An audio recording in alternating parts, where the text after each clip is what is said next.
आप तमाम सुनने वालों और देखने वालों को हमारी तरफ से अस्सलाम वालेकुम।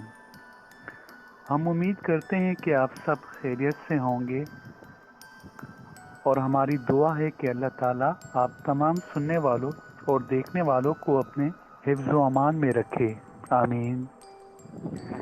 आज जो वाक़या आप लोगों की खिदमत में पेश किया जा रहा है उसे हमारी बहुत ही अच्छी लिसनर जो कि कराची में रहती हैं उन्होंने हमसे शेयर किया है। हमारी लिसनर का नाम सना है।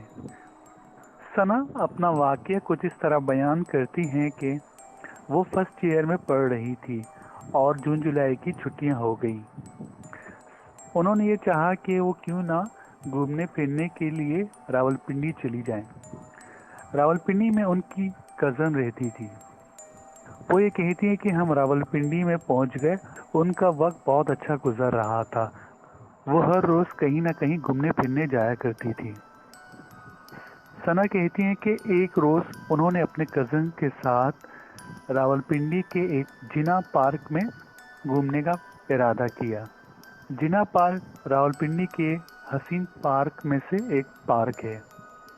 वो और उनकी कज़न रावलपिंडी के पार्क में घूम फिर रहे थे और अचानक सना के हाथ से उनकी घड़ी गिर गई। जब सना को मालूम हुआ कि उनकी घड़ी कहीं गिर गई है तो वो अपने कज़न्स के साथ उसे ढूंढने लग गई।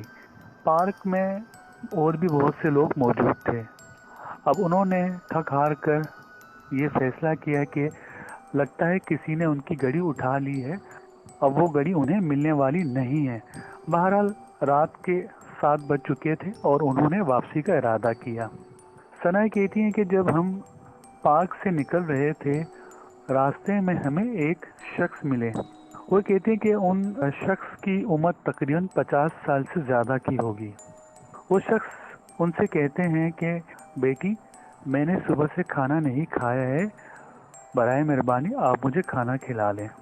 सना अपने कज़न्स को देखती है और वो दोनों हैरान हो जाते हैं कि ये शख्स रात को 7 बजे अचानक हमारे सामने कैसे आ गया।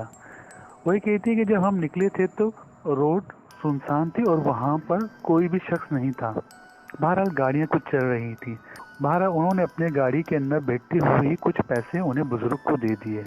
जब वो जाने लगे तो बुजुर्ग ने उन्हें कहा कि बेटी, आप लोगों ने मेरी मदद की है और मैं भी आप लोगों को कुछ देना चाहता हूँ। बहरहाल हमने उन्हें मना किया कि हमें कुछ नहीं चाहिए। बुजुर्ग ने एक थैली हमारे हाथों में ज़बरदस्ती रखकर वो वहाँ से चले गए। हम एक दूसरे को देख ही रहे थे कि अचानक हमने देखा कि वो बुजुर्ग अचानक से गायब हो गए। हमने इस बात पे ज़्यादा तवज्जो नहीं दी और वहाँ से चल पड़े।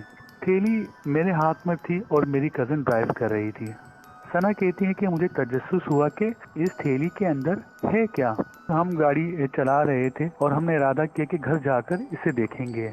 जब हम घर में पहुंचते तो तकरीबन रात के 8 बज चुके थे। हमने खाना खाया, नमाज पढ़ी और जब हम वापसी दोबारा एक साथ मिलने के लिए बैठे तो हमने सोचा कि चलें इस थैली को खोलते हैं और देखते हैं इसके अंदर क्या है। सना कहती हैं कि जब मैं अपने कज़न के साथ बैठकर उस थैली को खोल रही थी तो हम ये देखकर हैरान रह गए कि इसके अंदर वही घड़ी थी जो कि मेरे हाथों से गिर गई थी। हम दोनों हैरान हो गए और एक दूसरे को देखते रह गए। फिर ये वाक़या हमने अपने घर वालों से शेयर किया तो घर वालों ने कहा कि बेटी, हो सकता है कि आपने उनकी मदद की हो, इसलिए उन्होंने एहसान के तौर पर आप लोगों की मदद की है। दोस्तों, इसी के साथ हम आज के प्रोग्राम का अख्ताम करते हैं और उम्मीद करते हैं कि आज का प्रोग्राम आप तमाम सुनने वालों और देखने वालों को पसंद आया होगा। अगर पसंद आया हो तो बराए मेहरबानी हमारे चैनल को सब्सक्राइब कर दीजिए और बेल आइकन को दबा दीजिए और इसी के साथ साथ हमारी वीडियोस को अपने दोस्तों के साथ शेयर कीजिए। आप लोग भी अपने वाक़यात को हमारे व्हाट्सएप नंबर पर शेयर कर सकते हैं। अपना और अपने घर वालों का ख्याल रखें। अल्लाह हाफिज़।